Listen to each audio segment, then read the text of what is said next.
Bassist and composer Charles Mingus was one of the more enigmatic figures in jazz. His music and his moods ran the full gamut. Mingus was a powerful and domineering presence, physically and musically. The bass seemed almost like a toy in his hands. He loved to challenge and test people, both with the music he wrote and in his personal interactions. The flautist Yusef Lateef said, "Instead of providing chord changes, Mingus drew a picture of a coffin. That was the substance on which I was to improvise." His wife Sue said, "Mingus's music was continually surprising and unexpected, just like he was as a human being. In the course of a performance or an album, you're going to hear the huge range of emotions that he felt at the time." As a composer, Mingus is considered by many to be on the level of Duke Ellington, who was Mingus's greatest inspiration. Mingus's collected works are housed at the Library of Congress, similar to Duke's, which are housed at the Smithsonian, and that puts him in the top tier of 20th century American composers.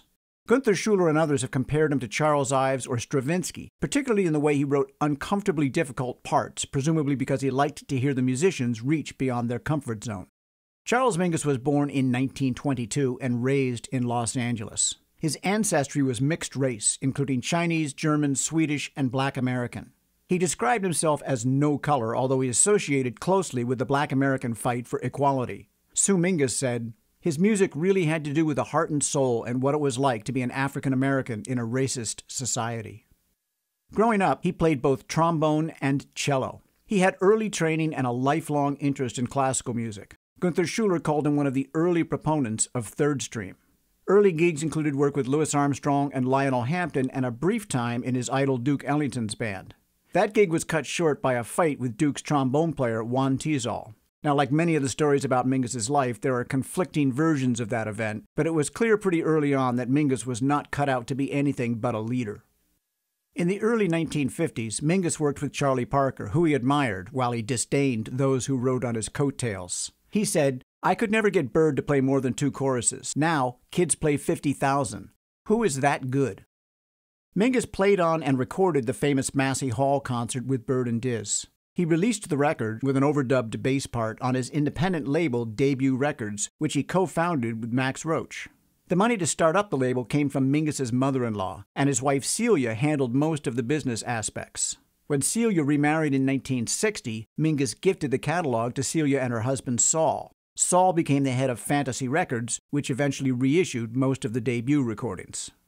From the mid-1950s and into the 60s, Mingus worked with a rotating cast of musicians in a repertory-style group he called the Jazz Workshop, in which he often taught the music to the musicians by ear. Mingus, like Duke Ellington, had specific musicians in mind as he composed. Although Duke did encourage unique musical voices in his band, Mingus perhaps more so encouraged his musicians to take on a greater role in the creation of the music itself. Trombonist Sam Burtis said, "Mingus's music isn't about the notes, it's about the emotional content of the music to a much larger degree than almost any other musician." Mingus's output during this time period was prodigious. He recorded 30 albums in about 10 years. His music incorporated elements ranging from New Orleans polyphony or Dixieland up through the avant-garde or free. In the liner notes for the 1956 Pithecanthropus erectus, Mingus describes the title song, in erudite fashion, as depicting the rise of man from his hominid roots to an eventual downfall due to his own failure to realize the inevitable emancipation of those he sought to enslave and his greed in attempting to stand on a false security. The 1957 release, The Clown, was the first for drummer Danny Richmond, who stayed with Mingus for the rest of his life, and also for Jimmy Knepper on trombone.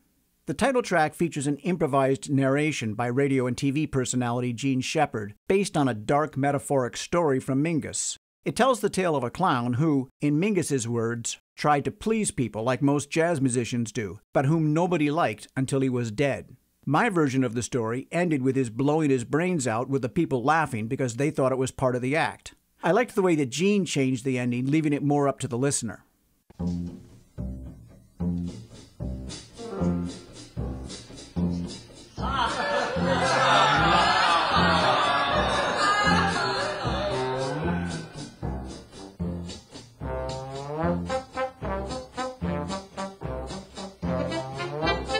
Man, there was this clown.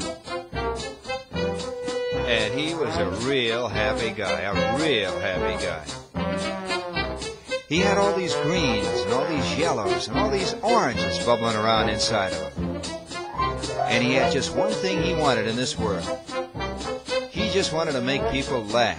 That's all he wanted out of this world. He was a real happy guy.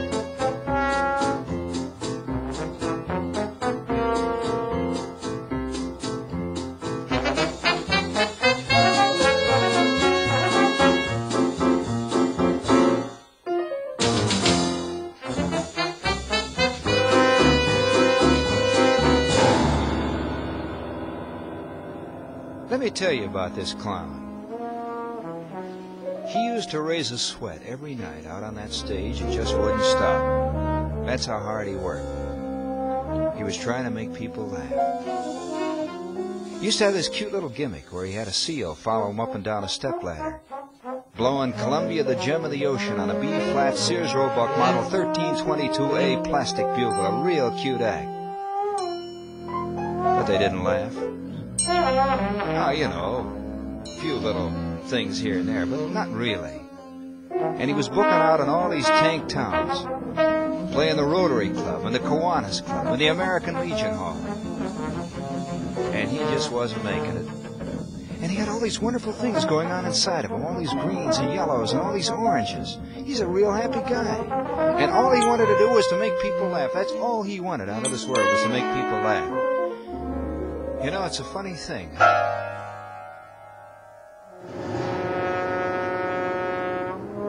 And something began to trouble this clown. You know, little things once in a while would happen that would make that crowd begin to move. But they were never the right things. Like, for example, the time the seal got sick on the stage, all over the stage, and the crowd just broke up. You know? Little things like that. And they weren't supposed to be in the act, and they weren't supposed to be funny. This began to trouble him, began to bother him. This little thing began to grow inside. All those greens and all those oranges, all those yellows, they just weren't as bright as they used to be. And all he wanted to do was to make that crowd laugh. That's all he wanted to do. There was this one night in Dubuque when he was playing this Rotary Club. All these dentists, all these druggists, all these postmen sitting around, and they were a real cold bunch. Nothing was happening. He was leaving the stage when he stumbled over his ladder and fell flat on his face, just flat on his face. And he stands up, he's got this bloody nose. He looks out at the crowd, and that crowd is just rolling on the floor. He's just knocked them flat out. And right about here, things began to change, but really change. Not the least of which, our clown changed his act. Bought himself a set of football pads, a yellow helmet with red stripes. Hired a girl who dropped a 5-pound sack of flour on his head every night from maybe 20 feet up. Oh, man, what a bit. That just broke him up every night. But not like Dubuque.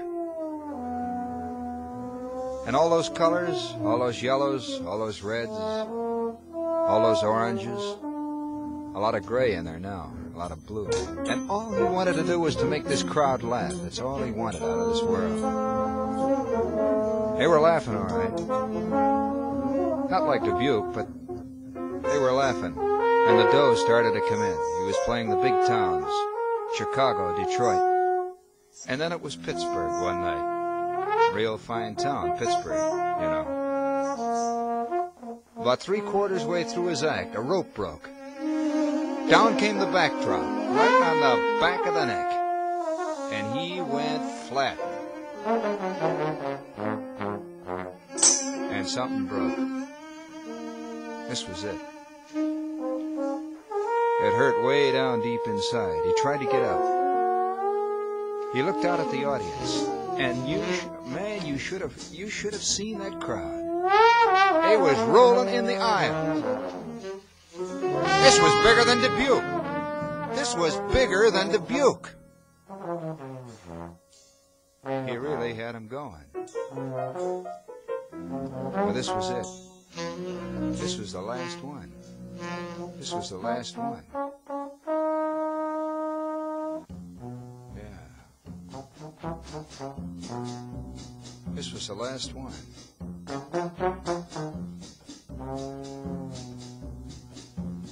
He knew now. Man, he really knew now. But it was too late. And all he wanted was to make this crowd laugh. Well, they were laughing. But now he knew. That was the end of the clown. And you should have seen the bookings coming. Man, his agent was on the phone for 24 hours. The Palladium. MCA. William Morris. But it was too late.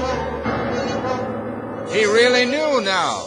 He really knew.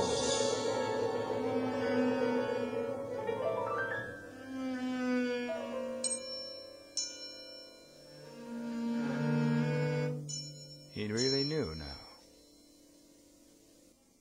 William Morris sends regrets. The 1959 Columbia release, Mingus contained 3 songs that are probably his best known: Better Get It in Your Soul, Boogie Stop Shuffle, and Goodbye Pork Pie Hat, which was a tribute to Lester Young. It also contained the instrumental version of Fables of Faubus. The tune protested the actions of Arkansas Governor Orval Faubus, who tried unsuccessfully but relentlessly to block the integration of Little Rock High School in 1957. It's not completely clear, but Columbia may have refused to release the tune with the lyrics, which mocked Faubus. But in any case, it was released again in 1960 on the independent Candid label, including the words and also a spoken introduction and audience sounds dubbed in to make it seem like a live recording. The album, Charles Mingus Presents Charles Mingus, had the same instrumental lineup as Ornette Coleman's quartet: trumpet, sax, bass, and drums. Although Mingus's music definitely had elements that would be considered free or avant-garde, he generally rejected that categorization, insofar as it implied a lack of planning, forethought, or awareness. He compared it to a surgeon who doesn't cut open your chest without an awareness of the procedures and the plan. He said, "If the freeform guys could play the same tune twice, then I would say they were playing something. Most of the time, they use their fingers on the saxophone and they don't even know what's going to come out." Also in 1959, Mingus recorded an album called Blues and Roots, released the next year by Atlantic. In the liner notes, he wrote, "This record represents only one part of my musical world, the blues. Some people, particularly critics, were saying that I didn't swing enough. I was born swinging, and I clapped my hands in church as a little boy, but I've grown up and I like to do things other than just swing."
In 1964, Mingus put together the group that we hear on this clip.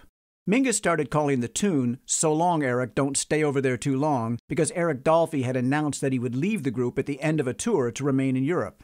It turned out to be prophetic because Dolphy died a few months later, apparently from a diabetic coma. Mingus said, "When a man dies, you remember, or you say you remember, only the good things about him."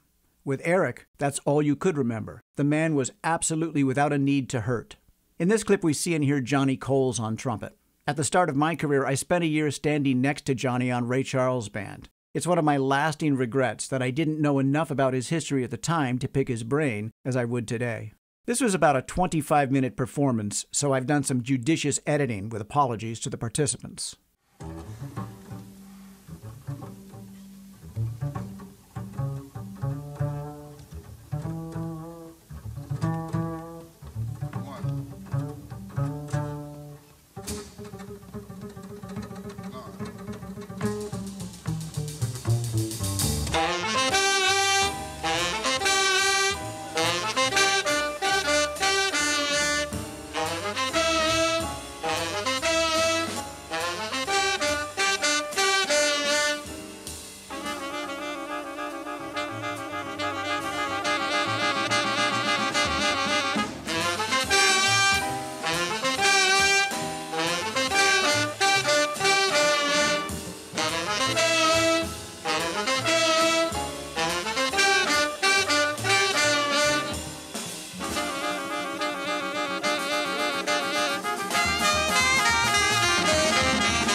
Mingus went through some rough times in the 1960s, and he spent time in psychiatric care.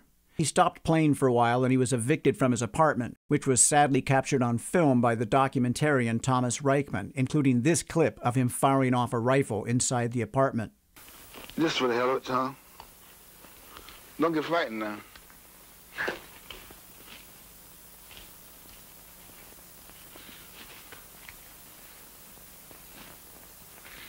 Lucky you.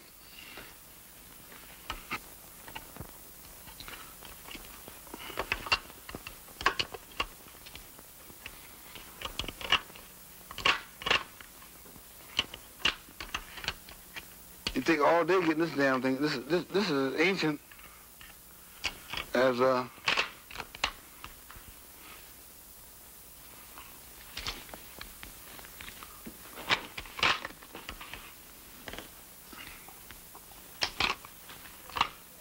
I'm gonna shoot it.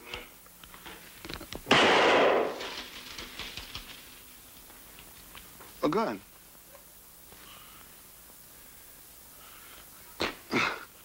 We're just acting, right? Yeah, everybody can. That's what I said to tell Tom.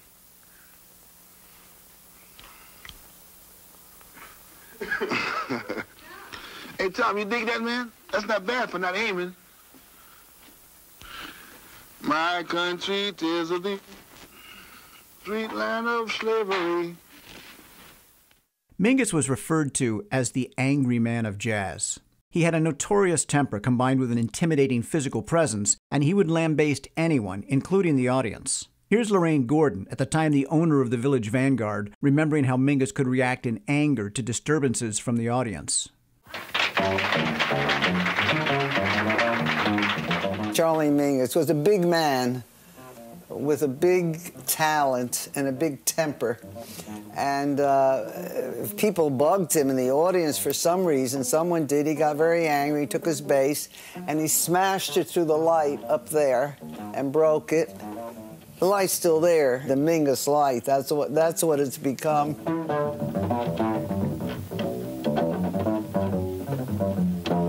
He ripped the front door off once, and some little gal this big dragged it home, as I recall.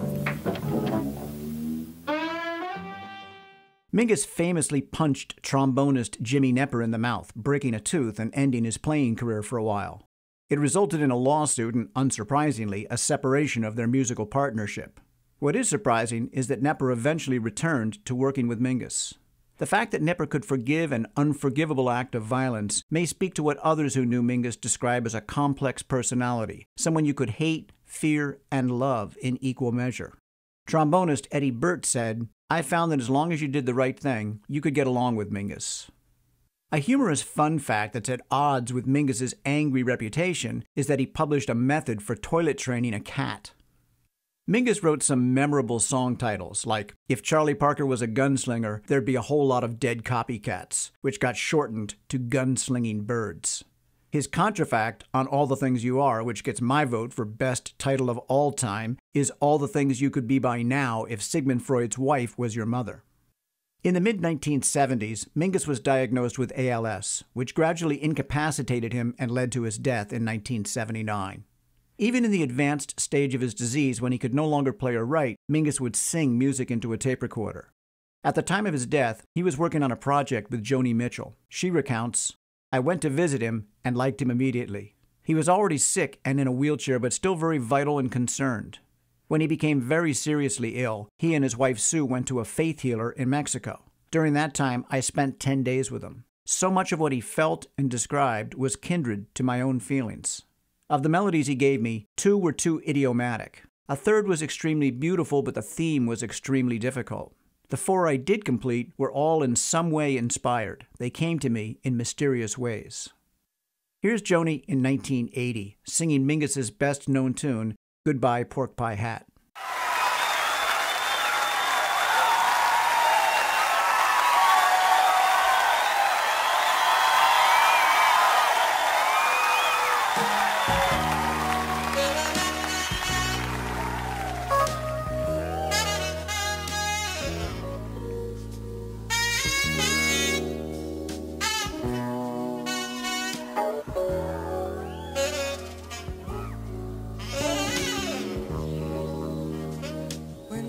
speaks to Lester, you know someone great has gone.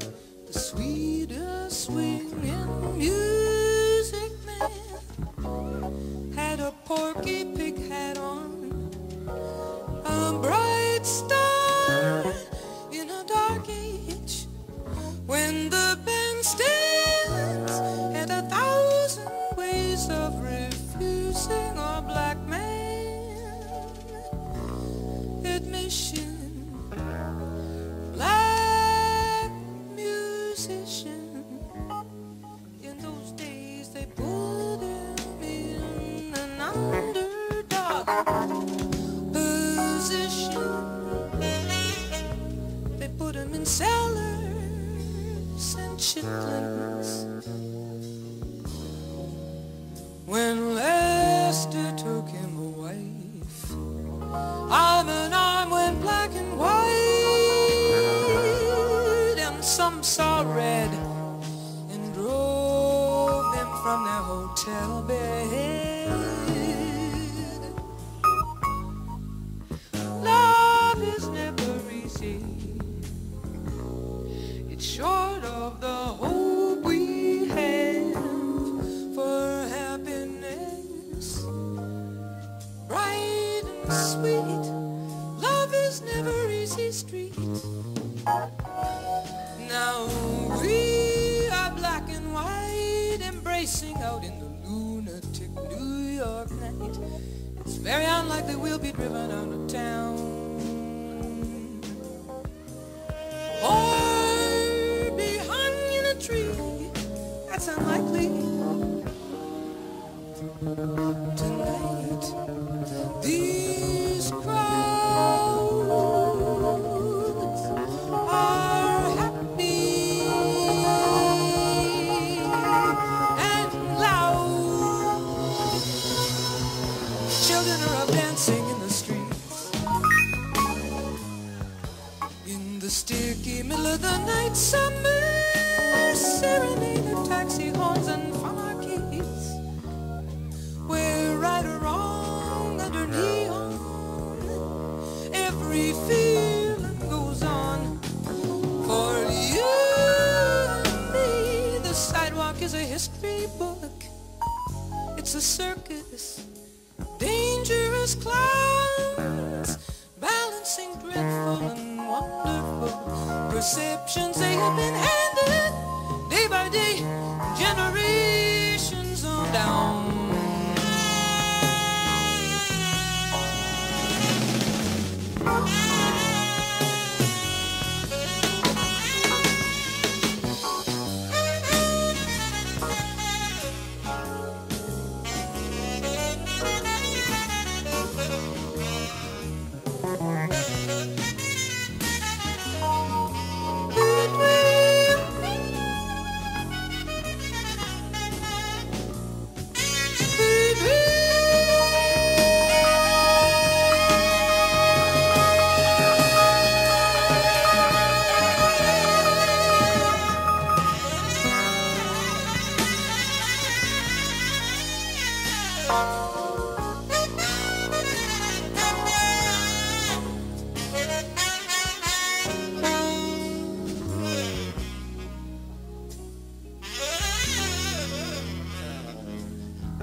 Came on from the subway on the music midnight makes, to Charlie's bass and Lester's saxophone, in taxi horns and brakes.